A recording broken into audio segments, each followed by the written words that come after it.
The following program aired on KMFO radio in Santa Cruz, California on November 8, 1984. You will hear Mae Brussel refer to a Smithsonian Magazine article on the Knights of Malta. Mae misspoke when she gave the date of that issue. She meant to say January of 1983, not June of '83.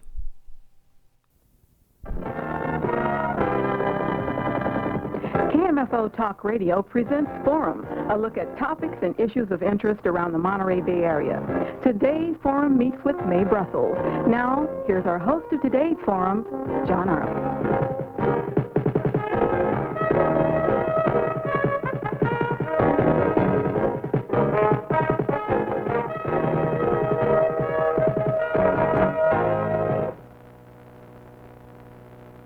To the effect of what's happening to us. Are you reading me? Okay. What I'm really trying to say is we're talking about the Knights of Malta, who have worldwide ambitions, but today we're going to look at their position against our democratic form of government and what they have in mind. The last election, just elected by a landslide, Mr. Ronald Reagan for re-election, even though his platform was anti-abortion, school prayer, and what you might call traditional values, which always reminds me of something like Philadelphia's Blue Laws, where you couldn't finish a baseball game that was started if it went past 6:45 in the evening for fear you might miss Vespers. Mae, what are the Knights of Malta exactly? Okay, before we get on Knights of Malta, I want to say that this is not, for people listening, an anti-Catholic position, because there are many believing Catholics who do not even become familiar with this, except in some strange way they believe it's a private club. The Sovereign Military Knights of Malta, SMOM, began in the year 1000. Actually, the organization began in the year 1000. And I have several articles written, one in a Catholic magazine, the National Catholic Reporter, describing the use of the Knights of Malta. It is a group of people that are separated from the religious part of the church. The church has two functions, the Catholic Church. One, to save the souls and do whatever religion is supposed to do as a religion for the members of that church. The other is the military part, which began with the Roman Empire and became an organization in the year 1000 to go out and make war to convert the non-Catholics, all Gentiles, to the Church of Rome, and all Jews or non-believers also, to make the world under the Roman Empire, not just Christian, but Roman Empire. And I remember when I was growing up, all these stories about electing Smith and the first Catholic that was running for president, or Catholics being in office in the White House, and I thought this was just prejudice. I never studied it and never got into it until several years ago, until I extensively started research on two men in New York turned me on to this. And the people that are in the Knights of Malta call themselves the warrior monks, and they're a military vanguard. They have an office. They used to be out of Rome, and they're in Rome now because they lost their geographical territory years ago. They have 3 acres in Rome near the Vatican. They have their own coins, their own stamps, their own passport. They have diplomatic relations with 45 countries.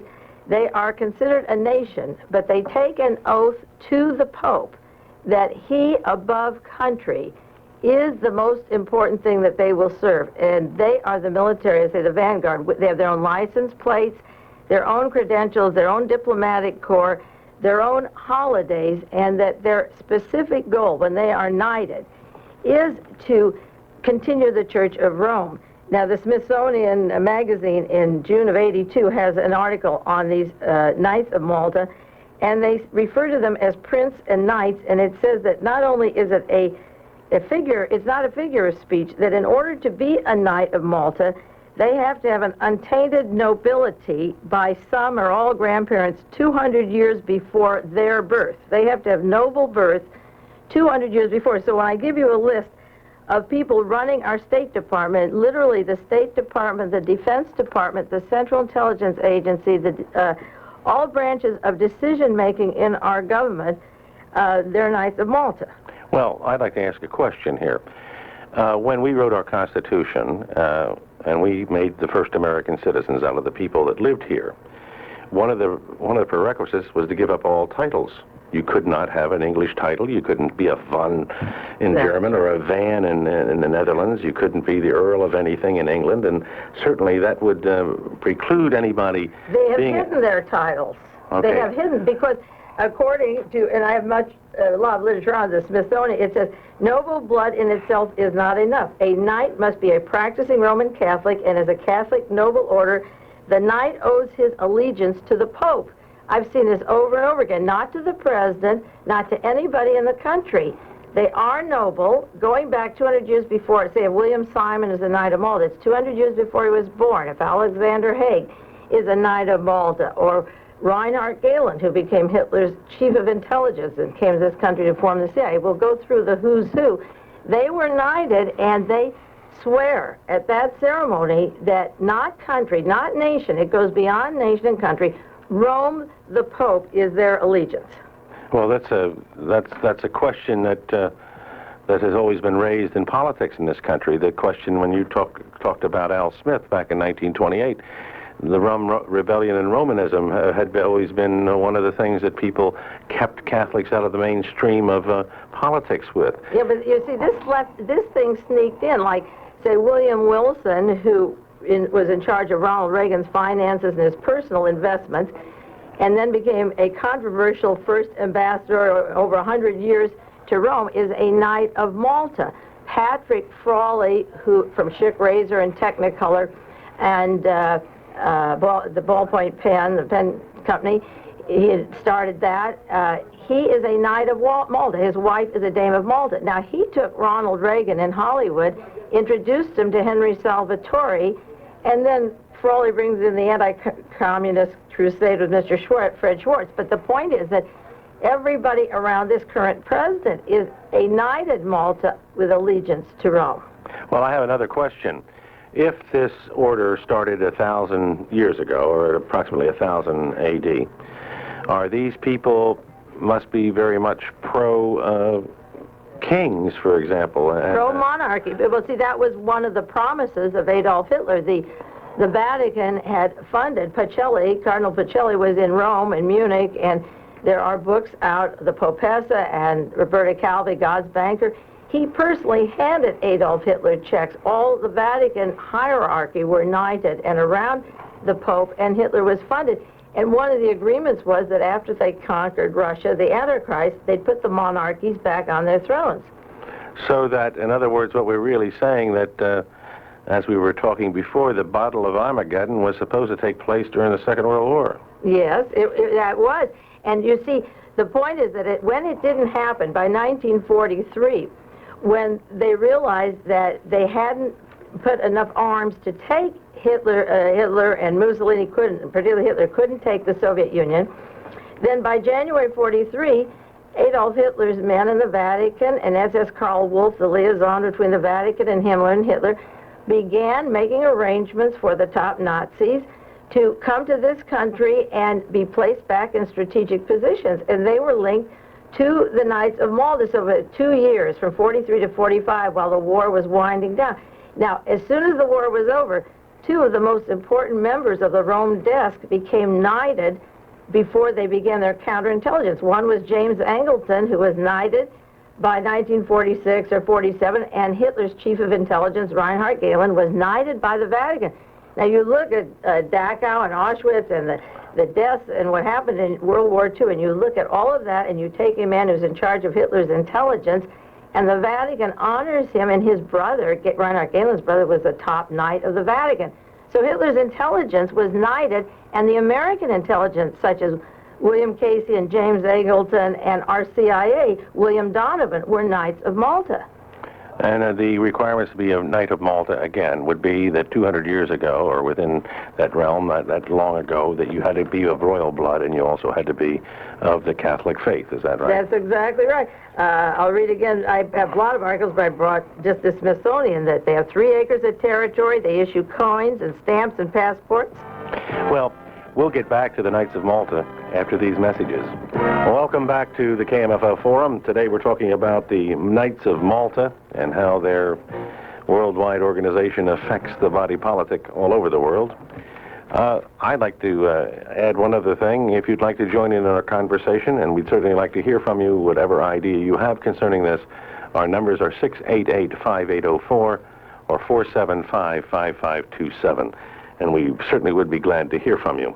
As we go on this Knights of Malta thing, it sort of rings a bell with last Friday's special program concerning the Battle of Armageddon, where I had Barbara Honegger talking about that situation or that point of view or that frame of mind, I think is really what I'm talking about. Yeah. And really, with all these things, we're really talking about a point of view, a frame of mind. In other words, if such a thing is that I'd like to get back to monarchy and make everyone peasants again, that's a frame of mind. That's part of it. That's right. Okay, and if the other thing is I would like to create the Battle of Armageddon, that's a frame of mind, and it appears to me like this Knights of Malta is in that business also. They all work together. I have an article from the New York Daily News when Alexander Haig was died as the Knight of Malta, and they told about a dinner party after St. Patrick's induction, and they go to the hotel in New York City, and at the time the Archbishop Pio Laga was the main speaker, but it said that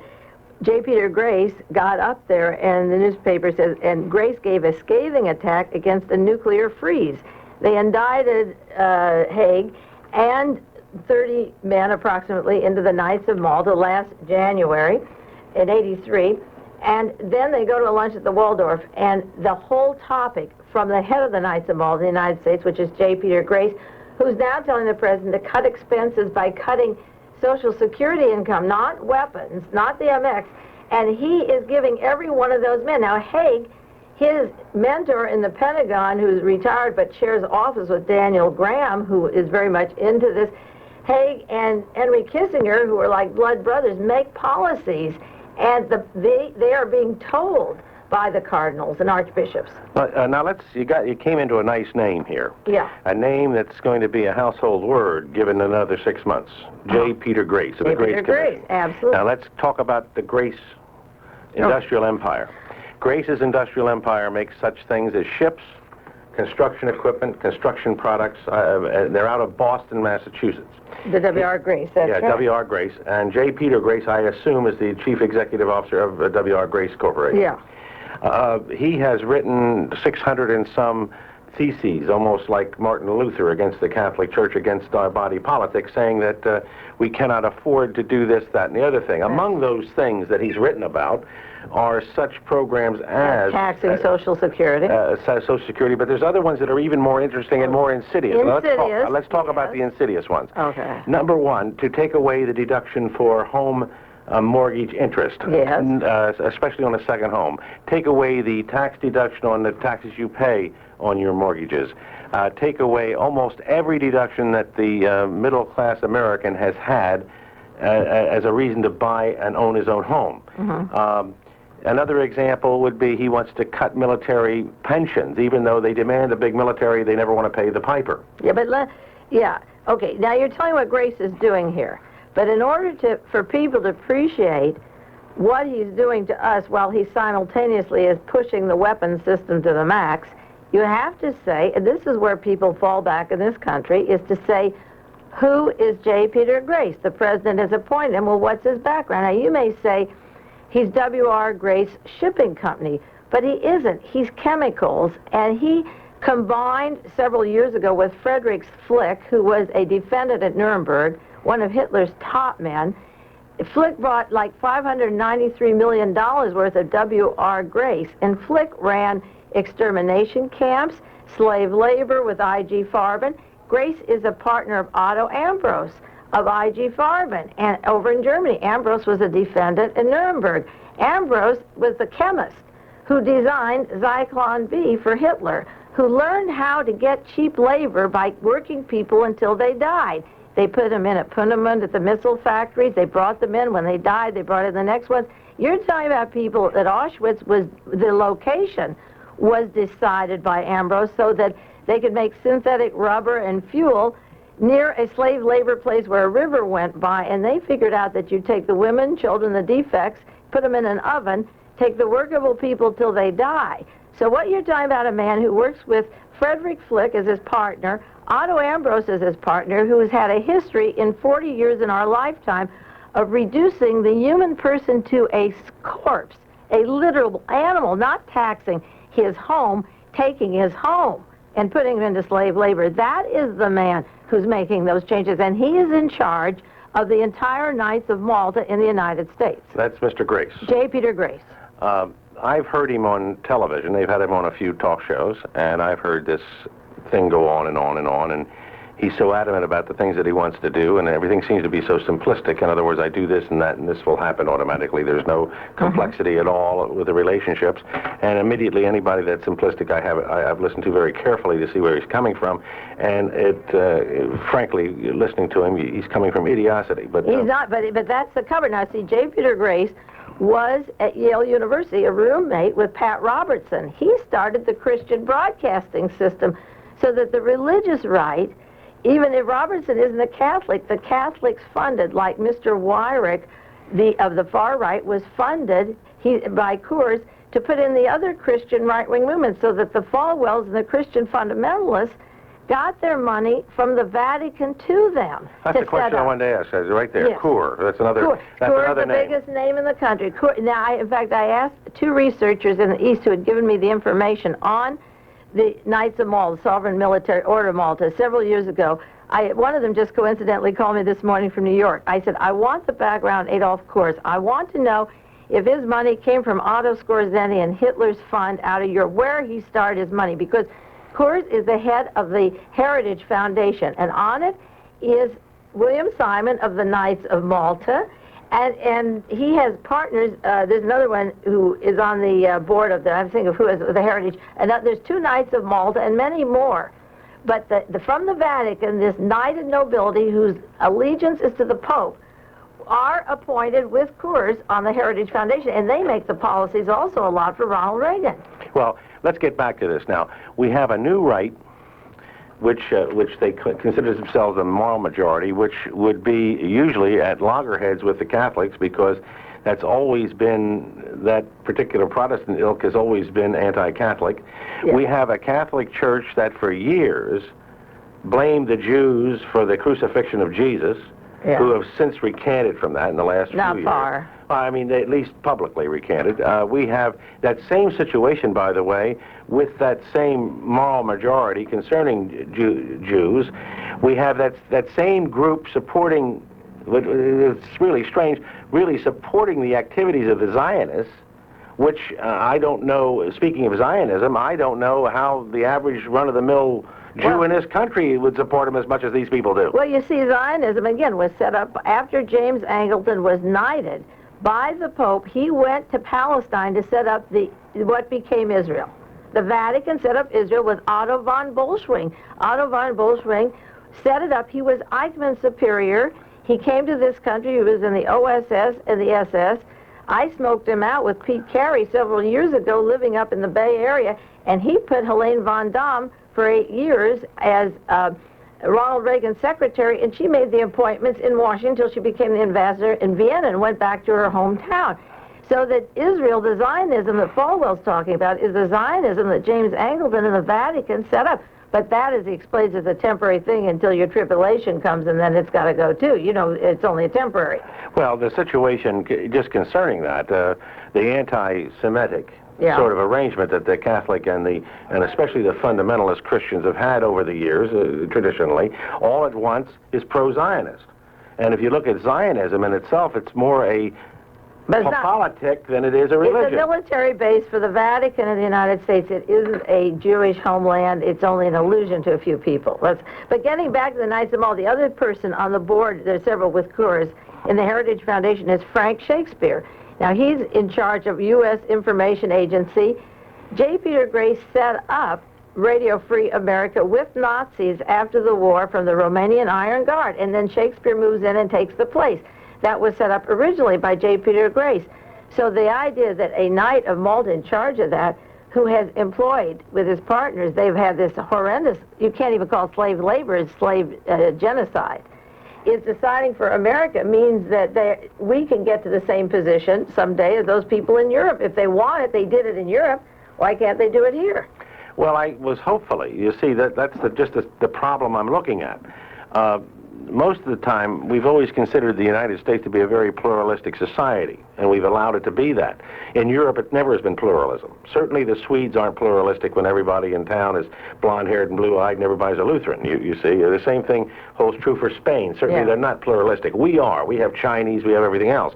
Yet we have an administration that was just elected that wants to change this pluralism to monoism, so that we don't have any pluralism anymore, that we have to all believe in the same things.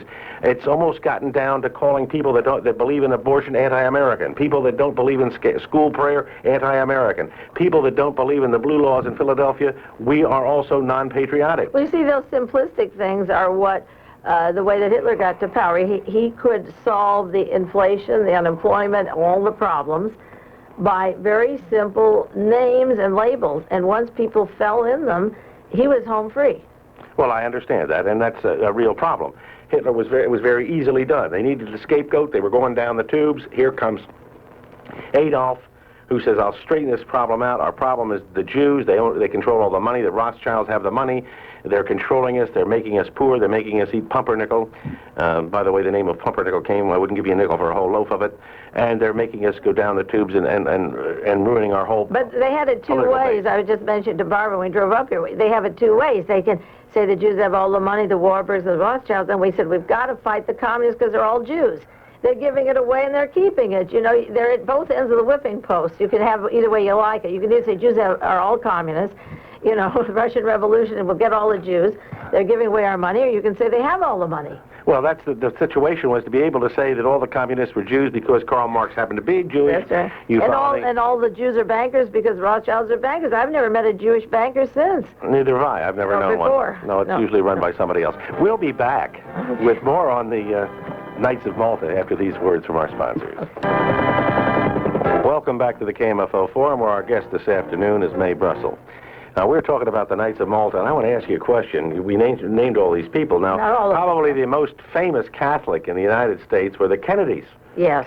Okay, were the Kennedys members of the Knights of Malta? Joe Kennedy was a Knight of Malta. The old man. John Kennedy and Robert Kennedy never could be. They had their own ideas. You have to have total obedience to the Pope, and John and Robert and John Kennedy, no. That's one reason it'd be easy to kill them. And the Vatican also played a role with a lot, like James Angleton and Knights of Malta. Cabell, the mayor of Dallas, was a Knight of Malta. His brother was the deputy under Allen Dulles, a Knight of Malta. The Dallas scene, the people around Kennedy, that's how I caught on to the Knights of Malta, studying who killed Kennedy. Because a good part of the people in the Defense Department that had the allegiance to Rome, there was Patrice Lumumba, John 23rd, and John Kennedy that were all offed about the same time because of their social policies. I see. So, in other words, the Knights of Malta tried to control countries by controlling the leadership, by disposing of those who, like writing little Nicaragua manuals like we just wrote, telling how to depose one of these people. That's right. If you get rid of Allen Dulles and Mr. Cabell and the CIA, you know, and one's a Knight of Malta, and Allen Dulles' son, Avery Dulles, was a Knight of Malta, and he went to Europe to South America with Martin Bormann's son. And when you fire these people, and Allen Dulles, very close to the Vatican, William Donovan, a Knight of Malta, who formed the OSS, became the CIA, and incidentally, to bring up 2 points that are in the news today that make the Knight of Malta not way back when, but how it influences policy. Yesterday's New York Times, November 7th, has a story about this group of Catholics, a hierarchy, opposing the bishop's investigation. They're trying to show that there's poverty in the world, that you don't have to be a Marxist, and that you don't have to be part of the Reformation to know that there's an unequal distribution of wealth that causes hunger, that you don't have to be a socialist to want social change. So the bishops have been working on a report on capitalism, and the president asked it be delayed till after the election. And the day the election was over, the New York Times has a story countering these bishops, and the people on the commission that were hired or put together in May of this year to have the answers to when their report comes out or before it comes out were William Simon is on the commission, and he's a Knight of Malta, Alexander Haig, who's a Knight of Malta, Walter J. Hickel, the former,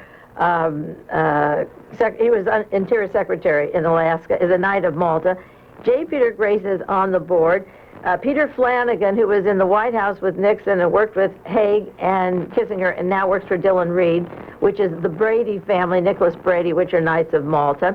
And the head of the New York Stock Exchange, there's Joe Hager, he's on this commission to put down the excuse for the unequal distribution of wealth. William Ellenhaus, Ellenghhaus, Ellenhaus, he's executive vice chairman of the New York Stock Exchange. So Flanagan and Grace and Ellenhaus and Hagen lose, and Hager and Simon and Flanagan are defending capitalism against those cruddy bishops who find that some people are hungry. Well, all night. Well, the question I have to ask, they call the revolutionary priests in South America who see and try to minister to people. That's right. It gives me great hope, if you follow me, in organized religion, which I... But he gave them hell. They came to Rome. Well, I'm just pointing out, it gives me great faith to see that the fellow that's down there trying to minister to his peasant people is trying to help their lot. And when the Bishop of Rome comes out and says they're doing wrong, that's right, I wonder if he can really say that as Christ's vicar on earth. Well, he has decided, because the Knights of Malta, you see, they think that if these priests go too far, the anti-Somoza people will stay in power. See, and they like Somoza there because he protects the wealth and doesn't divide it. And the Church of Rome wants those warriors not to divide up and have a socialist country, because, as Karl Marx said, religion is the opiate of the people. And if you throw out, if you divide capital, you may not need the religion. The religion is to let you know that if you have hell on earth, it'll be better somewhere else. On the other hand, Karl Marx also said something that could come from the mouth of Jesus. Yeah. From each according to his ability, to each according to his need. Now, I don't really believe that because I'm too selfish to believe that personally. Yeah. But it certainly sounds like a Christian thing to say, that everyone is everybody else's keeper, and that's essentially what Karl Marx said. Well, well, somebody could, if you didn't have a J. Peter Grace deciding for the President of the United States how to cut costs, he could say, with his education and abilities in this country, that instead of the MX missile, I will build so many shelters for homeless in the country, and we would never feel the loss of the money. We wouldn't be less able to defend ourselves, and we'd be a better people. But he has sworn that the people, this is hard to understand, but people don't mean anything to this gang. They really don't mean much. Well, as you pointed out before, most of the ilk came from the Hitler regime, or used people only as tools to accomplish an end. And almost every one of these has a link going back to Adolf Hitler. That's right. Okay, and probably before that they went to other people of not much better situation. Yeah, incidentally, yesterday's paper had a story, Leslie Geld from the New York Times, will Reagan name an arms czar, somebody to control weapons. And it tells about Caspar Weinberger, and considering I don't like the word czar, and his top aide, Richard Pearl. Well, Richard Pearl's Bible is a Professor Gita, who's a Knight of Malta from Stanford, who puts down the Protestant angst, the Reformation, the idea that people need things. So that while Caspar Weinberger isn't knighted, he and his advisor used the books from Stanford, from Gita, from Rome, to make their policy. Well, you know, another interesting thing is they always misquote the administration, the Protestant ethic. Yes. The Protestant ethic, as opposed to the Catholic ethic, was the fact that you could invest money for return. Had nothing to do with people working. It said, you remember Shakespeare's famous Shylock, who lent money, and the only reason he was the money lender is because Christians couldn't lend money without committing a sin, so they let Shylock lend the money. And all that Martin Luther said was, well, why aren't we all investing capital? Why aren't we making capitalism? So, as the first real capitalist as opposed to monarchist, there sat Martin Luther, who taught economics in the university. Yes. And it's an interesting thing that they came up that the Protestant ethic was that everybody works, and that isn't at all what it was. It's that you can invest and make money, make a return on your money. And we'll be back after these words from our sponsor. Observation. Maybe this observation isn't right, but Catholic countries in the world seem to be the struggling nations that don't have a viable economy. For example, Spain and Portugal and Italy. But the Vatican was one of the richest organizations in the world. They bought the territory in the town, the real estate. Well, the people themselves are poor. Okay, South America, Central America, the Philippines, and all the countries that have been touched therein. North Vietnam even was a lot Catholic. Vietnam was Catholic. Vietnam was very Catholic, especially South. But North Vietnam was also. But I'm just pointing out, these countries have never seemed to make it. And was it because of the fact that it was sinful to capitalize? And I've never always wondered that. Or could the right person capitalize? So that situation has come up in recent years, looking at the economic growth of Northern Europe versus the rest of Europe. And you can see there's a tremendous variance in the two growth. Well, I don't think the church encouraged people to do it. I think they didn't want to compete with people who had capital. They wanted the people with capital to join the churches, but I don't think it was a kind of church that encouraged the poor person. Certainly, they have not put any in the third world areas, any kind of agricultural industrialization. All they've done with these poor nations is to go into debt. They've not encouraged them to be on their own. Well, getting back to Shakespeare and looking at the character of Shylock, which I think is an interesting character because all he wanted was his money back. Yeah. You know, the promise. And everybody in that town in Italy said, well, you don't really get your money back because you're a lousy Jew and you lend money and that's a terrible thing to do. And so Portia comes out and gives him a knife and says, you want your pound of flesh. Yeah. And at this point, I look at the thing, you know, from understanding that a writer is going to write about the times he lives in, and that was really the attitude. In other words, today, what would happen if you didn't pay the mortgage company the payment for your house? They wouldn't give him a pound of flesh, they'd give him your damn house, like they always have, time immemorial. And we're looking at this situation back in Shakespeare's time, and we're seeing the same thing these days. Now, you remember the tremendous debts now are in Poland and with Brazil and Argentina and Mexico, all Catholic countries where we've literally owned them and made them incur these tremendous debts. They didn't receive anything for the money. We haven't received anything for the money. The people haven't seen a cent of it. Where did the debts that are going to break the American banks? We emptied the flight capital out of this country, sent it down there to the hands of some people that we don't know. It certainly wasn't distributed in any form. There's a lot of people that are hoping that the money they sent down there was the money that the Arabs invested over here, you know, getting a little of our oil money back. But that doesn't answer the problem. No. We have banks in trouble, and that's pretty obvious. And banks in trouble. And the flight capital has gone to areas that are predominantly Catholic who have not invested into the people. Okay, let's talk about now, we have seen that this administration, or the past one, and we're going to have the same thing again, that's what the man said the day before yesterday. Let's just talk about the influence now of the new right, which is the born-again Christian right, the Jerry Falwell ilk, and the Knights of Malta, which he's surrounded by. It looks to me like that's all he's surrounded by is that point of view. Well, see, when you get people like William Simon on the board of Helionetics, co-working with Edward Taylor and Daniel Graham for the Star Wars, Space War, and the Armageddon psychology that the whole Defense Department hates, and you get Knights of Malta and others among those on the board who are very influential. Patrick Frawley, a Knight of Malta, who put in Ronald Reagan's original career, introduced him to Mr. Salvatore, who was originally from Italy, the Steel Man, and you have him surrounded with the fundamentalists who have the Armageddon philosophy, and then the intelligence community, the William Caseys of the Knights of Malta, William Buckley, James Buckley, Vernon Walters, coup after coup, you know, throwing military dictatorships into power, squeezing the people's rights, and giving them the only, the religious philosophy that goes with it. Well, let's get into another one that just happened. You know, just talking about one that's about ready to blow up. We went down, put CIA money in to protect the ITT in Chile to get Pinochet in. And John McCone's a Knight of Malta. Okay. He was on the chairman of ITT. Let's see what's happening today. Okay, today they've declared a special state of emergency, closed down practically every newspaper or publication that is against their administration, and we, I guess, and it's admitted, I don't think it's anybody's, no question about it, we paid for the assassination of Allende, and we paid for the... And Vernon Walters was there with the overthrow in Brazil in 1964, and they were in Dallas. These coups, now this is the crux of the whole point of bringing up this subject right now, at least for me, to share with you and the listeners, is that a handful of people from, say, Pat Robertson, Falwell, being funded by Wyrick, a Catholic, J. Peter Grace, a Catholic, the Catholics, putting the money into the Protestant hands to get them started. Incidentally, that glass church of, what's his name down in Los Angeles, the Crystal Theater, the architect, Johnson, was a Nazi for Adolf Hitler, and J. Peter Grace was just down there about 3 Sundays ago giving the services, the Christian Protestant and the Catholic.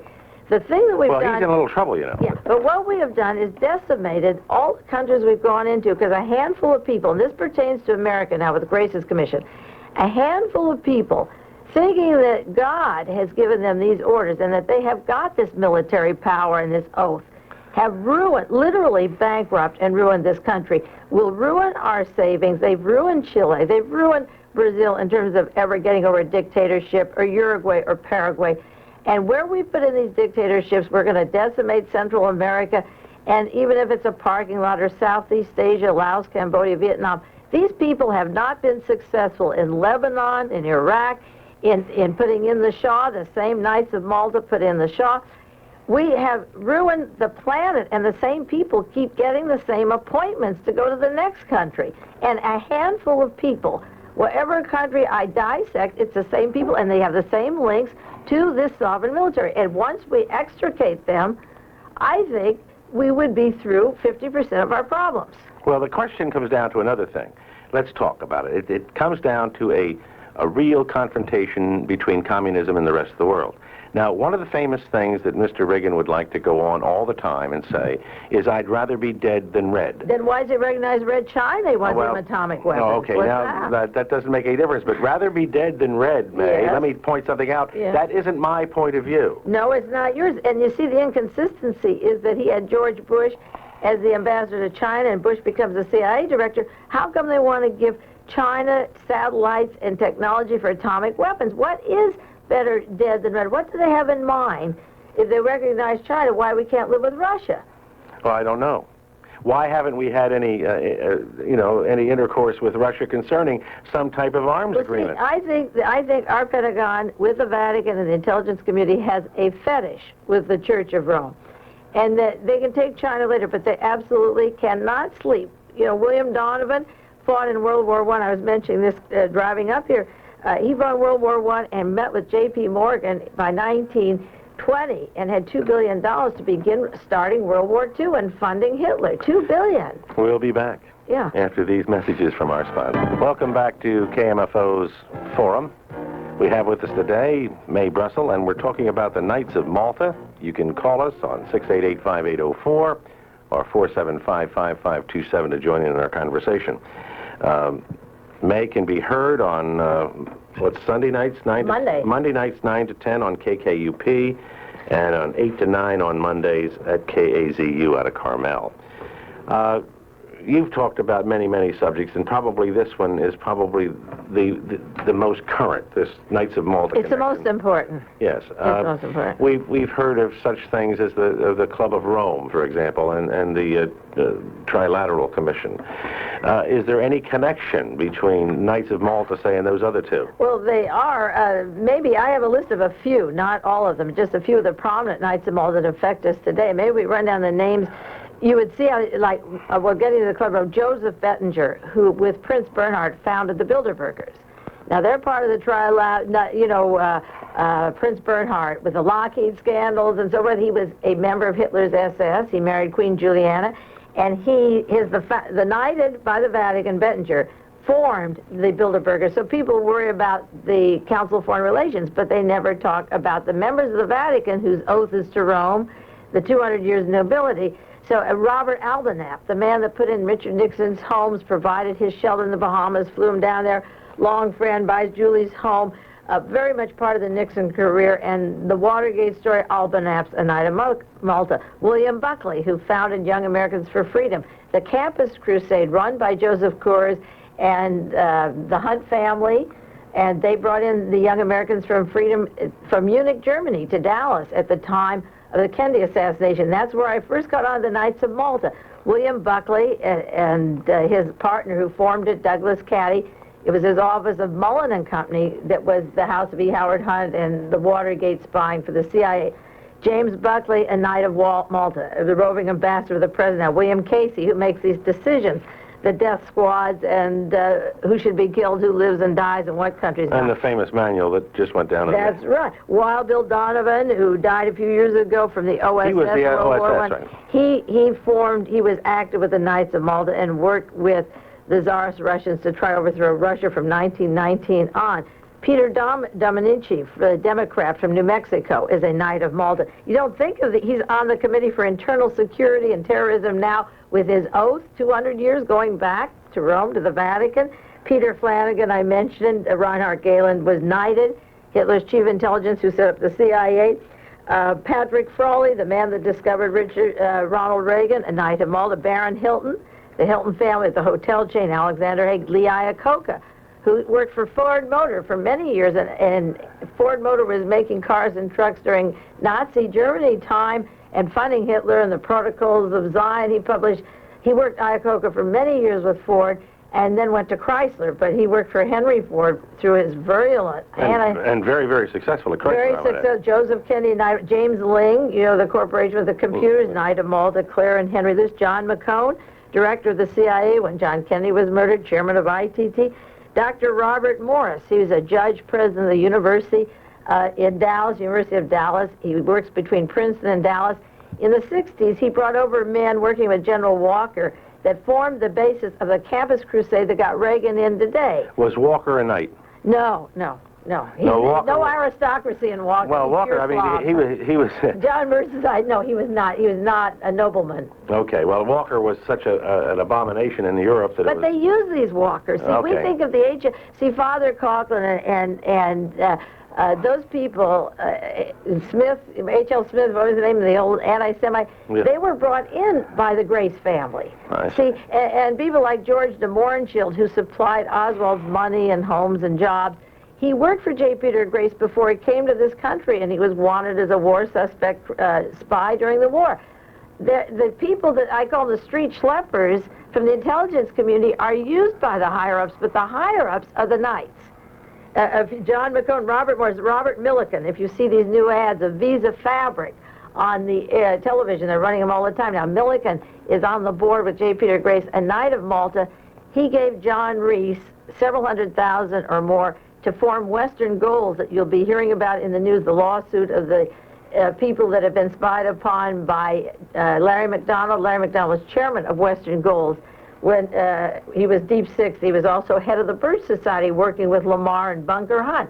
So the Protestant bishops work with the Knights of Malta, funded by the Knights of Malta. We have a call here. Let's just check in. You're on the air. Hello? Hello. I had a question about the Council on Foreign Relations and the Rockefeller connection, in connection with this Knights of Malta. Well, the Rockefellers began bringing British intelligence, William Stevenson, into and incorporating British intelligence during the war because the OSS was fairly new and British intelligence had been going on for a couple 100 years. And much more superior to us. More superior to ours, the MI1, 5, and 6. So William Stevenson incorporated with Rockefeller, used Rockefeller Center during the war, set up headquarters down at Montego Bay for Ian Fleming and the original daddy of James Bond. And what they did was they used many of the Knights of Malta and brought them over. Rockefeller incorporated into the intelligence community people like, well, Mr. Donovan was very much a part of a Knight of Malta, brought James Angleton, brought Reinhard Gehlen, and brought to this country after the war the people that were swearing their oath of allegiance to Rome, so that while the Rockefellers were Protestant. See, here's the thing. You take the international bankers like the Rockefellers, the Morgans, and the Astors, and that hierarchy is not Catholic, but they need an army to protect their investments. So they would choose the people to go out and form our Pentagon, State Department policies that were knighted to keep them secure that their banks and stock market would roll along. I think we lost our caller. Are you still there? I think hopefully we answered the question. Yeah. You know, that's an interesting thing because back east when I was a kid, you know, being a Catholic wasn't the top part of being in the top part of aristocracy. You had to be an Episcopalian. That's right. High Episcopalian. And we're looking at Mr. Rockefeller, who was a fit Episcopalian. We're looking at the rest of the Episcopalian hierarchy. Yes. And this Episcopalianism, or Church of England, or Anglicanism, or whatever you want to call it, was very, very successful in electing presidents, for example. And very snobbish. And very, very snobbish. President Roosevelt was an Episcopalian, and it used to be a laugh that if you really wanted to be in high society, you darn sure had to be an Episcopalian. And it looks to me now that in order to be in high society, you have to be a member of the Knights of Malta. Well, see, what happened was that the Episcopalians put the weapons and the techniques into the hands of those warriors who would protect their investment, so that eventually they became independent on their own. I see. And this was a very So interesting that you see, Rockefeller can be deep sixed and be dead at the time of the election. Well, thank you, Mae Brussel. Next week, we're going to talk about the Dalcon Shield with a representative of the firm of Melvin Belli, who is working on that case right now. And we hope you've enjoyed our program. I'd like to thank our producer, Jamila Amin. This is John Arlen, and this has been the KMFO Forum.